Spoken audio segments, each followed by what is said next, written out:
ശ്രീ പത്മനാഭ സ്വാമിയുടെ മണ്ണിൽ ശ്രീ പരശുരാമസ്വാമിയാൽ പ്രതിഷ്ഠ ചെയ്യപ്പെട്ട 108 ദേവീക്ഷേത്രങ്ങളിൽ ഒന്നായ ശംഖുമുഖം ദേവീക്ഷേത്രം മറ്റു ക്ഷേത്രങ്ങളിൽ നിന്നും വളരെയധികം പ്രത്യേകതകളുള്ള ഒന്നാണ്.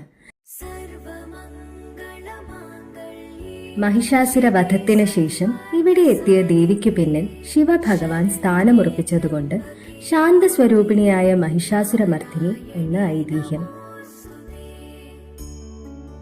ശ്രീകോവിലിനുള്ളിൽ ദേവീ വിഗ്രഹത്തിന് വലതുഭാഗത്ത് സാളാഗ്രാമ ശിവലിംഗം കാണാം. ഇവിടെ തപസ് അനുഷ്ഠിച്ചിരുന്ന ദേവിയെ ശുക്രാചാര്യനും പത്നി ജയന്തിയും ശംഖനാദം മുഴക്കി ഉണർത്തി. ഇതാണ് ശംഖുമുഖം എന്ന പേരിന് ആധാരം. ഉപദേവതകളില്ലാത്ത ക്ഷേത്രം. ദിവസവും നവകം നടത്തിവരുന്ന പുഴുക്കാണ് പ്രധാന നൈവേദ്യം.